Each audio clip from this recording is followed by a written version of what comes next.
about the hostages in Russia being released. 3 American citizens and 1 American green card holder. All 4 have been imprisoned unjustly in Russia. Paul for nearly 6 years. Vladimir since 2022. Evan since March of 2023. And Alsu since October of 2023. Russian authorities arrested them, convicted them in show trials, and sentenced them to long prison terms with absolutely no legitimate reason whatsoever, none. Paul, a former Marine, was in Russia for a wedding.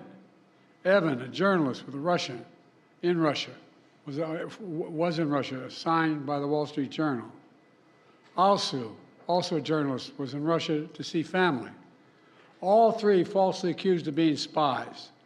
And Vladimir was a Russian citizen by birth and holds an American green card. He's a Pulitzer Prize-winning journalist and was a pallbearer at my friend John McCain's funeral with me.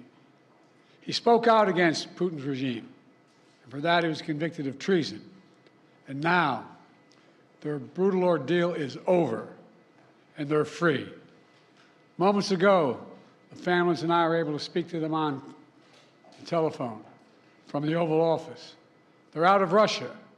Earlier today, they were flown to Turkey, and soon they'll be wheels up on their way home to see their families. This is an incredible relief for all the family members gathered here. It's a relief to the friends and colleagues all across the country who've been praying for this day for a long time.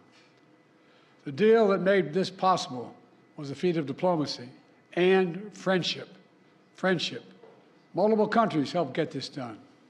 They joined a difficult, complex negotiations at my request, and I personally thank them all again. And I've thanked them personally, and I'll thank them again. You've been listening to President Biden share his thoughts on the big news of the day, the international story of the prisoner swap, where Wall Street Journal Evan Gershkovich, reporter, as well as American Paul Whelan, are now back in the U.S. and going to head home with their families, a day that has been a long time coming. Several other countries involved in this, 16 of those prisoners in all exchanged between several countries, allies of the U.S. And Michelle McConaughey is listening in because we're going to take you to break right now. And the president's still speaking. She's going to get some more of his comments. Come back in the WRAL Live Center in the next half hour. You wake up tomorrow.